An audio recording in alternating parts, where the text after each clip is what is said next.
حضرت داؤد علیہ السلام، ان کے والد شاہ اور ان کے 13 بھائی رات کے وقت بیٹھے ہوئے تھے کہ دروازے پر کھٹکا محسوس ہوا۔ بچے گھبرا گئے کہ امال کا حسب عادت لوٹنے کے لیے آ گئے ہیں۔ وہ دشمن سے لڑنے کے لیے مستعد ہو گئے۔ پھر حضرت داؤد علیہ السلام نے دروازہ کھولا تو دیکھا کہ ایک باوقار بوڑھا ہے۔ اس کے چہرے سے جلال ٹپک رہا ہے، تو ان کا باپ اس کی طرف بڑھا اور جھک کر ہاتھ چومنے لگا۔ پھر وہ سب کے سب اس کے پیچھے چل دیے، حتیٰ کہ وہ مہمان خانے میں پہنچے اور وہیں بیٹھ گئے۔ باپ بھی بیٹھ گیا۔ باپ نے اپنی اولاد سے کہا، یہ تمہارے نبی حضرت اسماعیل علیہ السلام ہے۔ وہ خشوع و خضوع سے ان کی طرف دیکھنے لگے۔ نبی علیہ السلام نے اپنے آنے کا مقصد بیان کیا، پھر انہیں دعائیں دیتے نکل گئے۔ وہ سب ان کے پیچھے پیچھے آئے۔ پھر باپ خوش خوش اپنے بیٹوں کو لے کر واپس چلا آیا۔ 2 دن گزر گئے، بوڑھے کو چین نہ آیا۔ وہ گھر گھر پھرتا اور لوگوں سے اپنے دل کی باتیں کہتا۔ جب تیسرا دن ہوا تو لوگ جوک در جوک اور تنہا سرزمین صوف کی طرف گئے، جہاں نبی حضرت اسماعیل علیہ السلام رہتے تھے۔ جب وہ بہت سارے ہو گئے اور ان کے سردار بھی جمع ہو گئے تو حضرت اسماعیل علیہ السلام اپنی خلوت گاہ سے نکلے۔ لوگوں نے خشوع و خضوع سے سر جھکا لیے۔ پھر عیسیٰ ان کی طرف بڑھا اور عرض کی، اے نبی، ہمارے ساتھ ایک بادشاہ کر دیجئے کہ ہم لوگ راہ خدا میں جہاد کریں۔ حضرت اسماعیل علیہ السلام نے فرمایا، اے بنی اسرائیل، خدا کا شکر ہے تم نے ہدایت کی راہ لی اور نفاق کے بعد تم میں اتفاق پیدا ہوا ہے۔ مجھے یہ خدشہ ہے کہ تم پر سخت دشمن مسلط کر دیا گیا ہے، مگر اللہ تعالیٰ نے اگر جہاد فرض کر دیا اور تم پھر جہاد پر نہ گئے تو کیا ہوگا؟ وہ بولے، کیوں؟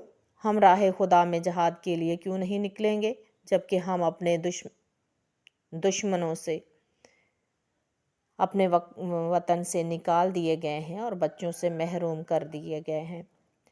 حضرت اسماعیل علیہ السلام نے فرمایا، اب میں تمہاری طرف سے مطمئن ہو گیا ہوں۔ میں خدا سے استخارہ کروں گا کہ وہ کسے تمہارا بادشاہ بنانا چاہتا ہے۔ صبح ہوتے ہی تم لوگ واپس چلے جاؤ، شاید اللہ تعالیٰ تمہارے لیے کوئی بہتری کرے۔ حضرت اسماعیل علیہ السلام حسب عادت فجر سے پہلے بیدار ہوئے۔ انہوں نے خدا کا شکر ادا کیا، قوم کے لیے دعا کی، پھر استخارہ کیا تو وہی نازل ہوئی کہ طالوت کو بادشاہ بنا دیا گیا ہے۔ حضرت اسماعیل علیہ السلام نے کہا، اے پروردگار، تیرے حکم کو کون ٹال سکتا ہے؟ مگر میں نے اپنی قوم کے اشراف اور امراء پر نظر ڈالی تو اس نام کا کوئی شخص نہ پایا۔ مجھے بتا کہ وہ کون شخص ہے؟ تو اللہ تعالیٰ نے اس کی شکل و صورت دکھا دی اور اس کو ملا دیا۔ اس شب میں طالوت بکریاں چرا رہا تھا۔ اس کا ایک اونٹ پہاڑی درے میں غائب ہو گیا۔ وہ اپنے لڑکے کے ساتھ اس کی تلاش میں نکلا، حتیٰ کہ سرزمین صوف میں جا پہنچا۔ پھر وہاں سے لوٹنا چاہا، مگر لڑکے نے اسے حضرت اسماعیل علیہ السلام کا پتہ بتایا اور کہا، ان کے پاس جا کر پوچھو کہ اونٹ کہاں ہے، شاید وہ کچھ بتا سکیں۔ طالوت حضرت اسماعیل علیہ السلام کے پاس گیا اور اپنا قصہ بیان کیا تو وہ بہت خوش ہو گئے اور سمجھ گئے کہ یہی وہ شخص ہے جس سے بادشاہ بنایا جائے گا۔ آپ نے اس سے فرمایا، تیرا جانور تجھے خود مل جائے گا۔ سن، اللہ تعالیٰ نے بنی اسرائیل کا بادشاہ تجھے بنا دیا ہے۔ قبیلوں کے سردار یکے بعد دیگرے حضرت اسماعیل علیہ السلام کی خدمت میں حاضر ہوئے۔ ہر ایک یہی چاہتا تھا کہ میں بادشاہ بنا دیا جاؤں۔ مگر حضرت اسماعیل علیہ السلام کھڑے ہوئے تو انہوں نے ایک لمبے تڑمگے چوڑے سینے والے شخص کی طرف اشارہ کیا جو بہت عقل مند معلوم ہوتا تھا۔ وہ شخص خشوع و خضوع کے ساتھ ان کی طرف آگے بڑھا اور آ کر برابر کھڑا ہو گیا۔ حضرت اسماعیل علیہ السلام نے فرمایا، اے لوگو، اللہ نے طالوت کو تم پر بادشاہ بنایا ہے۔ سب طالوت کی طرف دیکھنے لگے، پھر انہوں نے ناراضگی سے اس کی طرف سے نظریں پھیر لیں اور ایک دوسرے کی طرف آنکھیں مارنے لگے۔ پھر انہوں نے حضرت اسماعیل علیہ السلام سے کہا، اے پیغمبر خدا، یہ ہمارا بادشاہ کیسے ہو سکتا ہے؟ اس سے زیادہ بادشاہت کے ہم مستحق ہیں، اس کے پاس تو روپیہ پیسہ بھی نہیں ہے۔ حضرت اسماعیل علیہ السلام نے فرمایا، اللہ تعالیٰ نے اسے چن لیا ہے، اسے علم و جسم کے اعتبار سے وسعت عطا کی ہے، اللہ جسے چاہے اپنا ملک عطا کر دے۔ سب حیران ہو گئے اور اپنے بارے میں مشورہ کرنے لگے۔ ایک شخص بولا، شاید حضرت اسماعیل علیہ السلام تمہیں آزما رہے ہیں اور دھوکہ دے رہے ہیں، ان کے پاس کوئی وحی نہیں آئی، لہٰذا ان سے اس بات کی دلیل طلب کرو۔ سب لوگ حضرت اسماعیل علیہ السلام کی طرف گئے اور کہنے لگے، اے پیغمبر خدا، جیسا کہ آپ کو معلوم ہے کہ تابوت سکینہ عمالقہ کے پاس ہے، تو اللہ ہمیں کیسے فتح عطا کرے گا؟ کوئی دلیل لائیے جو یہ بتا دے کہ اللہ تعالیٰ نے ایک ایسا بادشاہ ہمارے لیے چنا ہے جو فتح یاب ہوگا۔ حضرت اسماعیل علیہ السلام نے فرمایا، اس کی سلطنت کی یہ پہچان ہے کہ تمہارے پاس تابوت سکینہ خود آ جائے گا۔ وہ بولے، پہلے ہم تابوت دیکھنا چاہتے ہیں تاکہ ہمارے دل مطمئن ہو جائیں۔ اللہ تعالیٰ نے اسی وقت وحی بھیجی تو انہوں نے فرمایا، جاؤ ابھی طالوت کے گھر چلے جاؤ، تمہیں تابوت مل جائے گا۔ چنانچہ وہ لوگ گئے اور تابوت کو وہاں پایا تو حضرت اسماعیل علیہ السلام کی خدمت میں حاضر ہو کر تصدیق کی اور بیعت پر تیار ہو گئے۔ طالوت نے خاموشی سے اپنا لشکر تیار کیا اور رات کے وقت دشمن کی طرف گیا۔ آگے آگے تابوت لیے ہوئے ہراول دستہ تھا۔ صبح نہ ہوئی تھی کہ عمالقہ کے شہر کی سڑکیں خون سے بھر گئیں اور سلطنت بنی اسرائیل کو مل گئی۔ یہ خبر جالوت کو پہنچی جو عمالقہ کا بادشاہ تھا۔ وہ بہت غضبناک ہوا اور ایک بھاری لشکر لے کر بنی اسرائیل کے تباہ کرنے کے لیے نکلا۔ طالوت جنگ کے لیے مستعد ہو گیا اور جالوت کے مقابلے کے لیے نکلا، مگر اسے یہ خطرہ لاحق ہوا کہ کہیں میری قوم میرا ساتھ نہ چھوڑ دے، تو اس نے قوم کو آزمانے کے لیے ایک دن تک انہیں پانی نہ پینے دیا۔ پھر وہ انہیں دریائے اردن پر لے گیا۔ لوگوں نے پانی دیکھا تو بری طرح دوڑے، تو اس نے انہیں پانی پینے سے روک دیا اور کہا، اللہ تعالیٰ کا حکم ہے کہ اس دریا کا پانی نہ پیو، بس ایک چلو بھر پانی پی سکتے ہو۔ جو شخص پانی پیٹ بھر کر پیے گا وہ میرا نہیں ہے، اور جو نہیں پیے گا وہ میرا ہے۔ مگر اکثر لوگوں نے پانی پی لیا۔ جن لوگوں نے حکم عدولی کی تھی وہ سخت بیماری اور پیاس میں مبتلا ہو گئے۔ طالوت انہیں چھوڑ کر آگے بڑھا، اس کے ساتھ صرف چند ایمان والے لوگ تھے۔ دشمن سامنے آیا۔ طالوت کے دوستوں نے دیکھا کہ دشمن بہت قوی ہے تو کچھ لوگ ڈر گئے اور کہنے لگے کہ اے طالوت، آج تو ہم ان کا مقابلہ نہیں کر سکتے، کیونکہ اگر ہم لڑائی کریں گے تو مارے جائیں گے۔ دیکھتے نہیں ہو یہ کس قدر زیادہ ہیں اور ہم سے زیادہ طاقتور ہیں۔ طالوت ان کی ہمت بڑھانے لگے، مگر وہ نہ مانے اور بھاگ گئے۔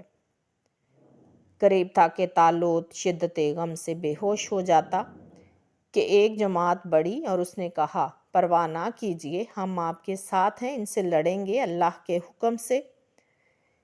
اکثر دفعہ تھوڑی جماعت بڑی جماعت پر غالب آ گئی۔ اللہ تعالیٰ صابر لوگوں کے ساتھ ہے۔ یہ مخلص لوگ صرف 300 تھے۔ عیشا اور اس کے لڑکے بھی ان میں شامل تھے۔ دونوں لشکر لڑنے کے لیے تیار ہو گئے۔ عیشا نے اپنے بیٹے حضرت داؤد علیہ السلام سے کہا، جا اس پہاڑ پر چڑھ جا، کیونکہ تو ابھی بچہ ہے، عمالقہ کیا مقابلہ کرے گا۔ داؤد کو یہ بات سن کر بہت افسوس ہوا۔ انہوں نے باپ سے جہاد میں شرکت کی درخواست کی، مگر بوڑھے نے اصرار کیا تو حضرت داؤد علیہ السلام نے سر جھکا لیا۔ پھر باپ کی طرف منہ اٹھا کر عرض کی، اے باپ، مجھے اللہ کی راہ میں لڑنے سے نہ روک۔ باپ نے ان کے چہرے کی طرف دیکھا کہ آنسو بھرے ہوئے ہیں۔ وہ بہت غمگین ہوا تو باپ خاموش ہو گیا۔ حضرت داؤد علیہ السلام نے اس موقع کو غنیمت جانا اور کہا، اے باپ، کیا آپ مجھے اجازت دیں گے؟ بوڑھے نے کہا، اچھا۔ حضرت داؤد علیہ السلام بولے، اللہ تعالیٰ نے مجھے کچھ خصوصیات عطا فرمائی ہیں جو دوسروں کو عطا نہیں ہوئیں۔ میرے لیے لوہا موم کر دیا ہے، میں نے اسے زریں بنائیں۔ پھر کرتا اٹھا کر دکھایا تو وہ سر سے لے کر پاؤں تک ایک ایسی زرہ پہنے ہوئے تھے جو کبھی نہیں دیکھی گئی تھی۔ بوڑھا حیران رہ گیا اور بیٹے سے کہا، اے بیٹا، اللہ تعالیٰ نے تجھے بہت سی فضیلتیں عطا کی ہیں۔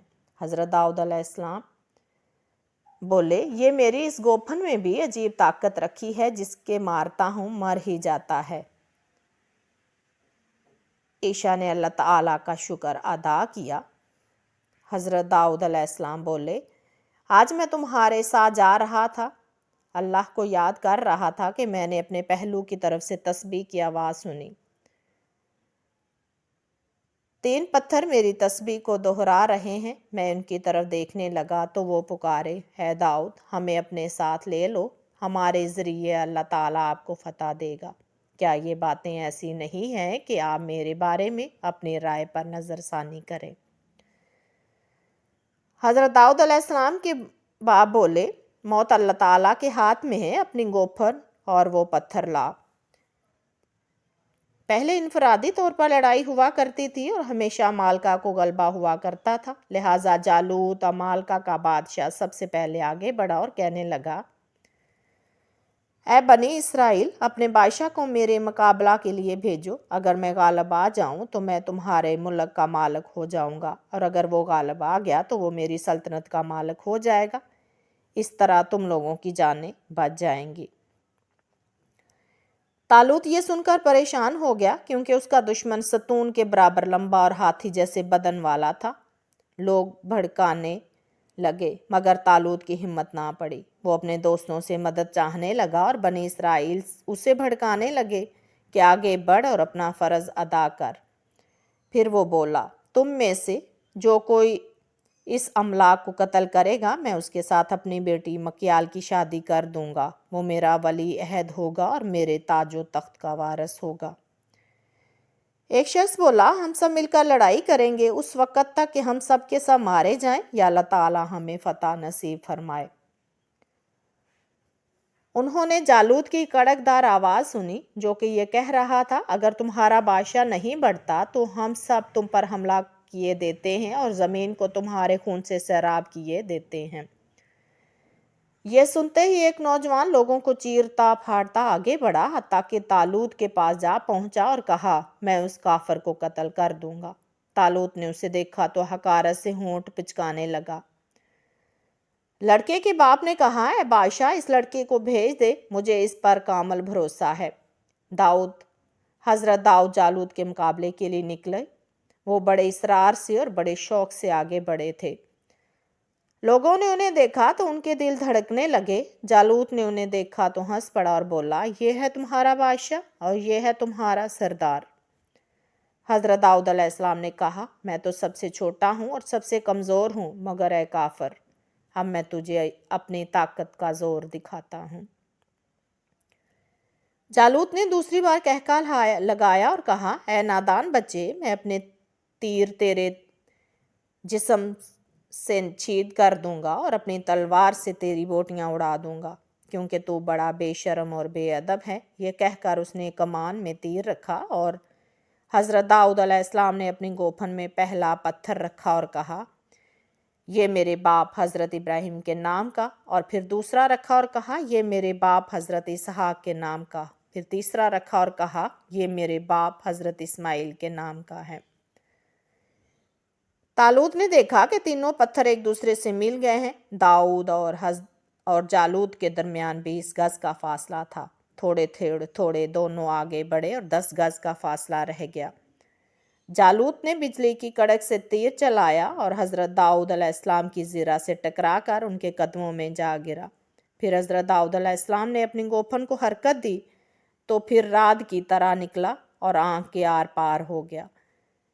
پھر حضرت داؤد علیہ السلام نے لشکریوں پر وار کرنے شروع کر دیے اور ایک ایک سردار کو گرانا شروع کر دیا۔ بنی اسرائیل نے تکبیر بلند کی اور سب نے مل کر ہلہ بول دیا۔ عمالقہ گھبرا کر بھاگ کھڑے ہوئے۔ حضرت داؤد علیہ السلام نے گوپھن سے اس کا پیچھا کیا۔ وہ سب کچھ چھوڑ کر بھاگ نکلے، بلکہ اکثر مارے گئے۔ بنی اسرائیل ان کے جانور اور سامان لے کر واپس لوٹے تو اہل شہر نے ان کے زوردار استقبال کیا۔ پھر حضرت داؤد علیہ السلام کی شادی مکیالی سے ہو گئی اور وہ بادشاہ بن گئے۔